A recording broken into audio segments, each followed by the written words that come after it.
So we build homes here in southern Illinois in the Midwest. The homes that we build are trying to be destroyed by the environment every day. All day, every day, the environment's just trying to tear our homes apart. So how do we stop that from happening?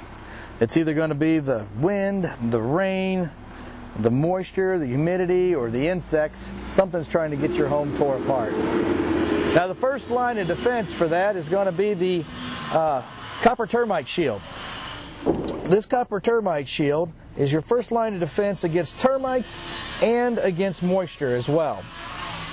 This is just a thin piece of copper with a polymer backing on the back side. The polymer is there to give it rigidity, and it doesn't tear because copper is a soft metal. Soft, as you can see, it's very flexible also. This is your first line of defense against your termites. Termites hate copper. This is poison to them. So when a termite colony moves in around the area, they send a scout out.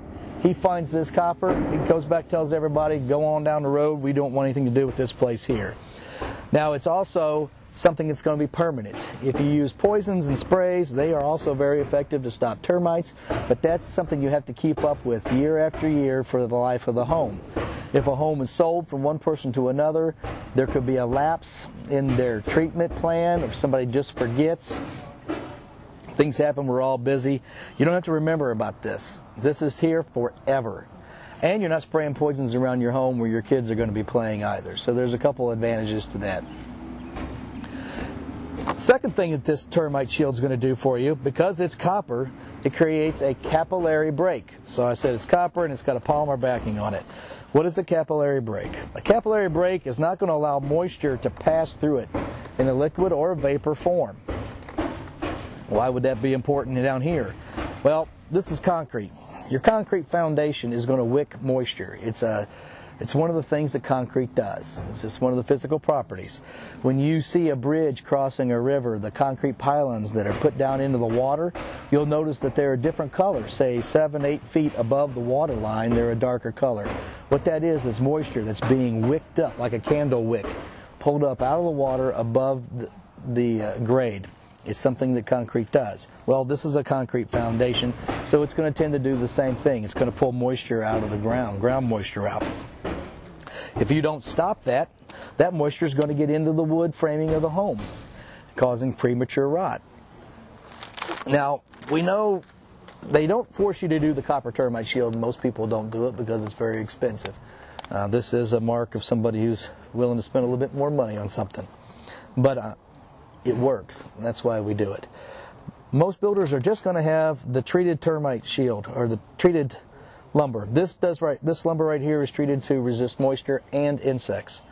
In between the lumber and the shield, you're going to see a 1/4 inch piece of seal sealer, foam seal sealer.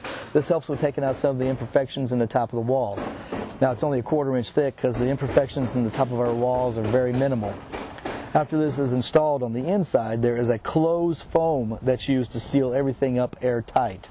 So we're not relying just on this foam, although it does quite a bit of the work for us. So you have the treated sill there, and then you have untreated lumber above that. The untreated lumber, the wood, will wick moisture as well, only it's going to do it far more efficiently. Wood can wick moisture up to 330 feet above the water source. And we know it's 330 feet because the tallest trees are out there are big giant redwoods or sequoias are only 330 feet tall. They've been here for thousands of years. The reason they're only 330 feet tall is they can't pull moisture out of the ground anymore.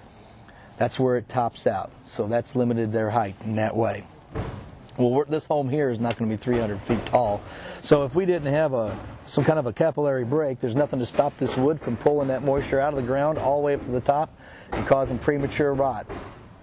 So this here is going to keep the ground moisture out of the home. Well, what's going to keep the rest of the moisture out of the home? In Southern Illinois, it rains on a very regular basis, and we have high humidity levels during the summer as well when it's not raining. Well, that product is right here, the Tyvek.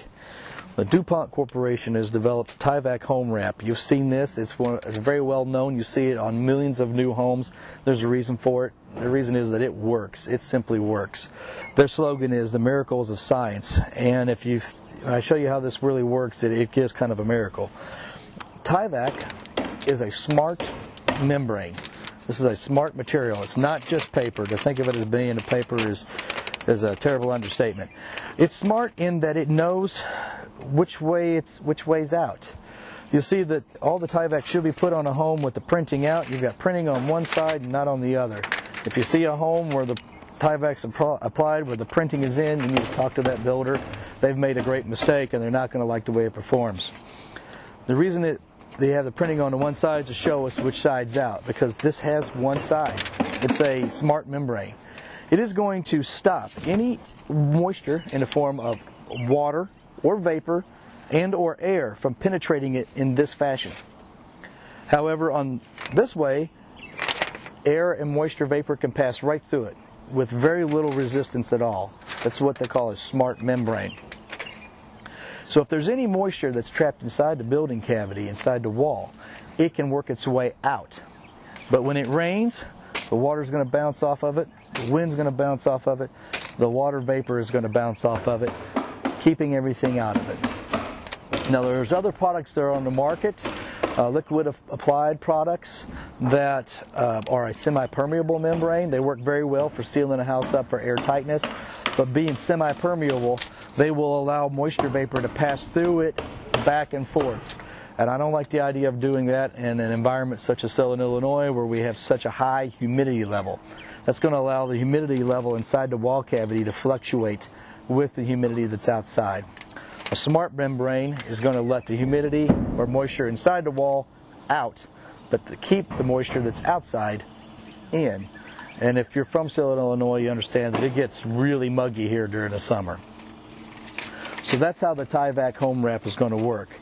Now, application of it is very important. If it's not applied right, it doesn't work, and that stands true for any product that you use. When it comes to being airtight, we just did a blower door test yesterday on a 2,700 square foot ranch home, and the blower door test came in at a 1.73. Anything below a 5 is very, very good. 1.73 is just amazing. So we're going to have to mechanically ventilate that home in order to make it safe for people to live in. And we have a special fan system set up, and we dialed it in yesterday at 83 CFM. In order to make a good, healthy environment for them. Now the Tyvek needs to come down over top of the framing, concealing all it. It needs to go past the framing, down onto the copper termite shield, and then the copper termite shield goes down past the wall. So whatever water, rainwater hits this, it's just going to shed right on down till it gets to the foundation. And you can see the top edge of this where our foundations have a lifetime waterproof warranty on them. Keeps all the moisture outside. When you have lap joints on Tyvek, they can't just butt into each other. They have to lap over top of one another. This sheet here projects back in, say 6 inches underneath this one. So there's a nice wide lap joint. And then all the joints, holes, penetrations, and everything are going to be sealed up with the Tyvek tape. We use the Tyvek brand tape because it's specifically engineered to work with this product here. Once the adhesive on here is put on and has a chance to bond to the Tyvek, this stuff stays on. As I'm trying to pull this tape loose, you can see it's starting to take some of the fibers with it. This stuff is just not going to fall off. So when we tape and seal it up, we know it's going to stay sealed up for the life of the home. And when we build a home, we're expecting it to last. This home here, I expect it to be here 200-300 years from now. Long after people have forgotten about me, this home will still be here. Now we're going to protect this, of course, with our siding. So this really won't be exposed to, after construction, it won't be exposed to the exterior elements, but there's going to be humidity that passes through it. But we're going to have siding here to keep the water and everything off of that. And on the front of the home, this home here is set up for brick. You see we have a brick ledge for it to sit on. And now this is kind of unique, got a notched edge here. This porch has been elevated up because we're making a zero-level entry into the home for a handicap accessible home. And the smaller pipe inside it. The smaller pipe is for the exhaust, the larger pipe is for the intake air. Because the intake air is coming down the outside, it allows us to... So all the concrete floor is poured over a very good pad. Once this piping here has been inspected by the local plumbing inspector, and he verifies that all the joints are put together properly and the slope